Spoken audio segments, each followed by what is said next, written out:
Feeling great. We're in LA doing training camp now, last camp for the fight. So coming for Chicago, kill everybody. See you guys there.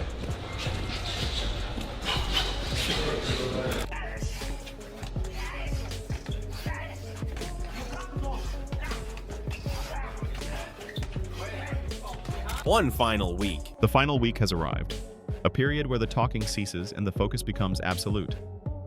Khamzat Chimaev appears completely locked in as UFC 319 looms on the horizon. Every punch he lands in the gym serves as a direct warning to the rest of the middleweight division. This is clearly more than just preparation for a single fight. It's a preparation for war. Feeling great. We're in LA doing training camp now, last camp for the fight. So coming for Chicago, kill everybody. See you guys there.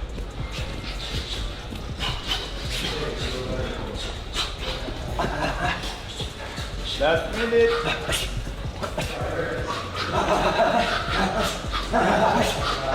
With Fight Week officially here, the world's leading analysts have begun sharing their final thoughts, and Michael Bisping has offered a particularly clear take on Chimaev. As all eyes turn to the rising contender, Bisping discusses his overwhelmingly powerful takedowns, the unpredictable path of his UFC career, and the challenges that still lie ahead on his quest for a title.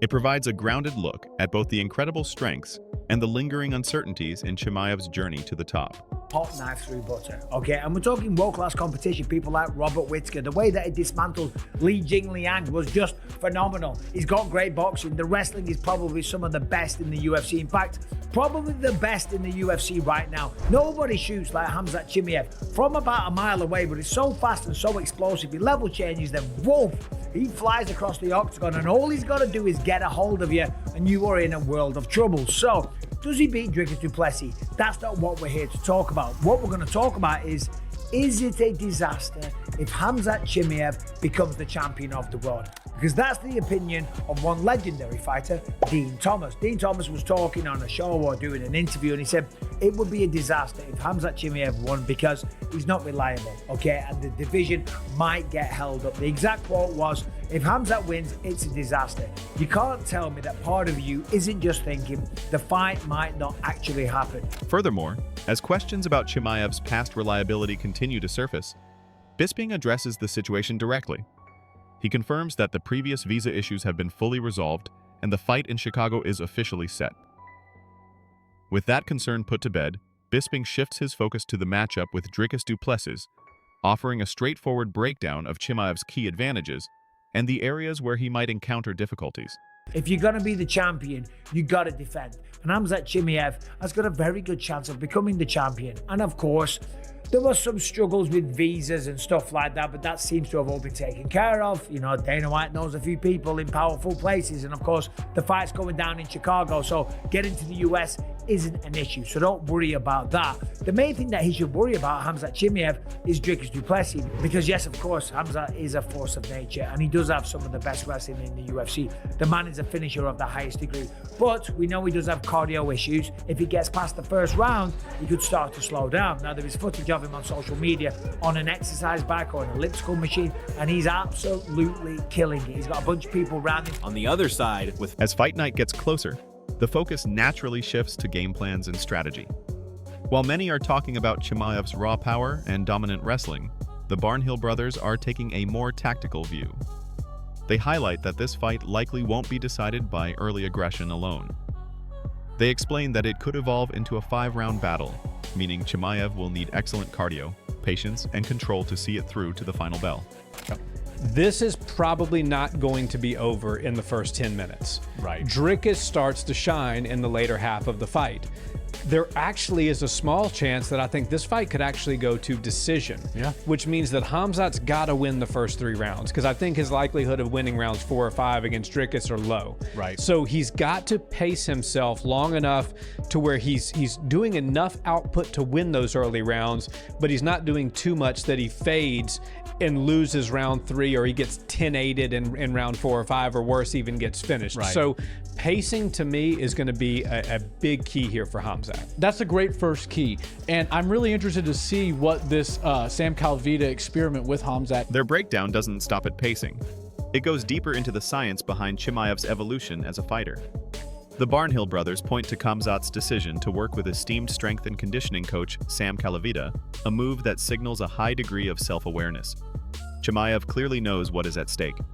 As the rivalry with Du Plessis grows more intense, his focus has turned inward, understanding that this time, it's not just about power, but about having the endurance to use it for 25 minutes. It's about lasting long enough to use it. Sam Calavita experiment with Khamzat is going to do for his cardio, because that has been the issue. But here's my question on the cardio. So we know Khamzat Chimaev. He comes out and he gives it all he's got. And usually there's no gas left in the tank, but luckily the other opponent is either unconscious or the ref is pulling him off before we get to that point.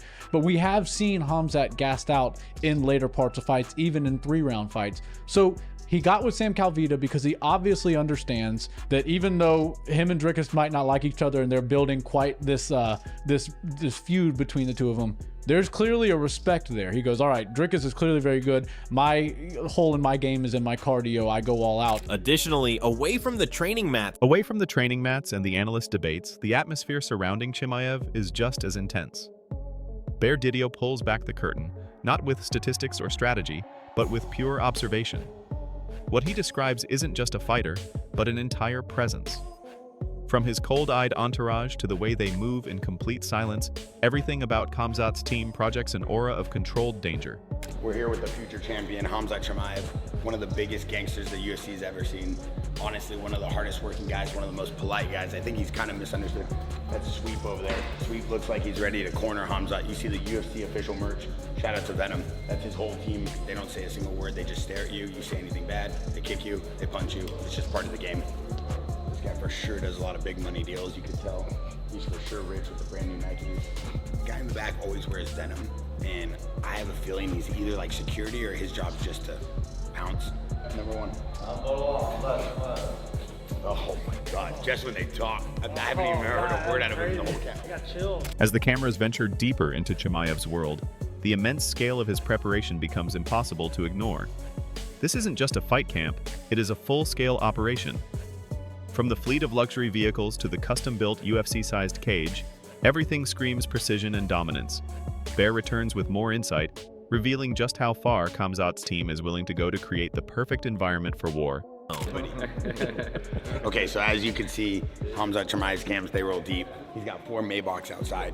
There's only one other fighter I think gives Khamzat a run for his money when it comes to just rolling up in new cars every day. His name's Arman Tedescanane. And so I think Arman Tedescanane and Khamzat Chimaev are 2 just dogs. They just roll up in a new Maybach every day. So we got a brand new cage that we brought in for Khamzat. It's a 30-foot cage. It's a UFC pay-per-view cage.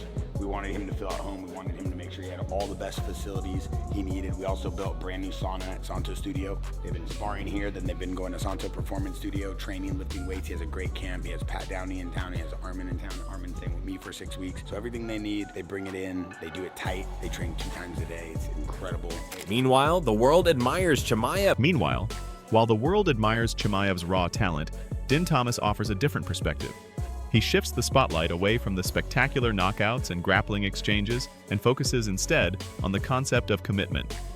For Thomas, the concern isn't whether Khamzat can win, but what happens after he does. In a division that is starving for consistency and title activity, he believes the real challenge is staying active, not just showing up for one big fight. I'm gonna keep it 100 with you. If Khamzat wins, it's a disaster, actually, because you can't tell me that a part of you is just like thinking this fight actually might not happen. Some of these guys are just habitual in terms of not making it to the dance. I'm not gonna be pessimistic about it and say he's gonna show up.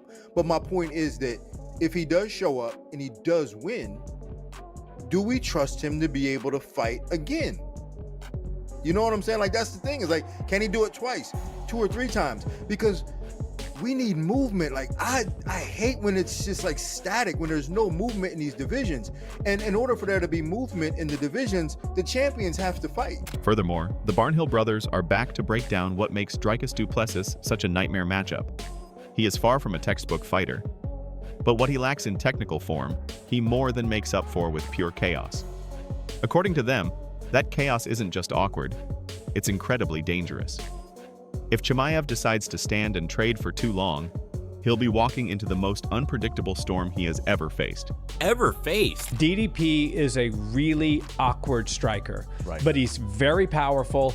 And awkward is the term that people like to use because it looks optically like something that we're not used to seeing, and it is. But awkward could easily be replaced for effective. Because what DDP does is dang effective. He knocks people out, he hurts people, he wins fights with his hands. Even against a volume striker like a Sean Strickland, he's able to edge out and get a decision victory, talking back to that first fight.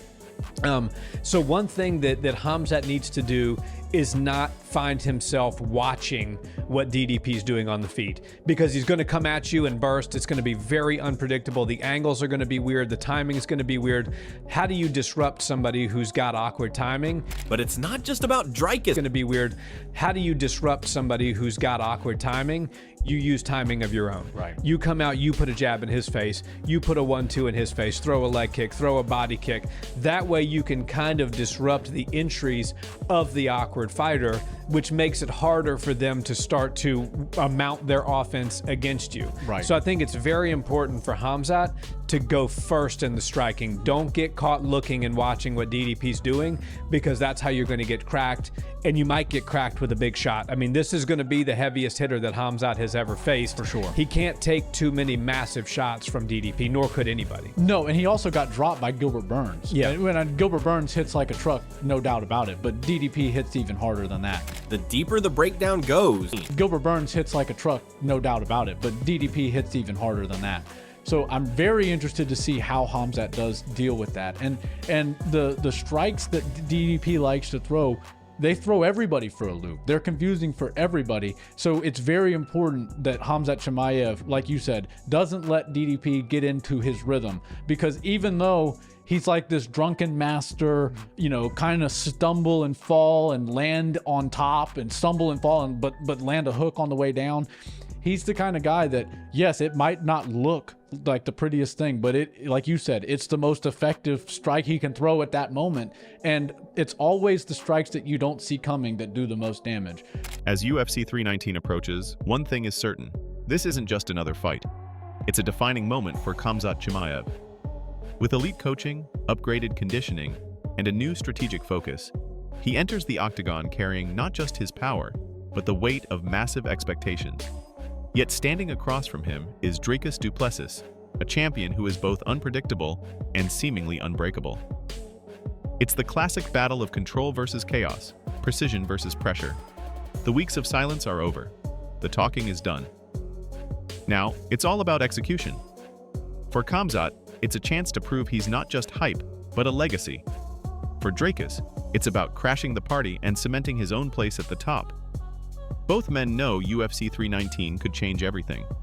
The belt, the future, and the entire narrative. Every second in that cage counts. Who do you think survives the storm at UFC 319? Khamzat Chimaev or Dricus Du Plessis?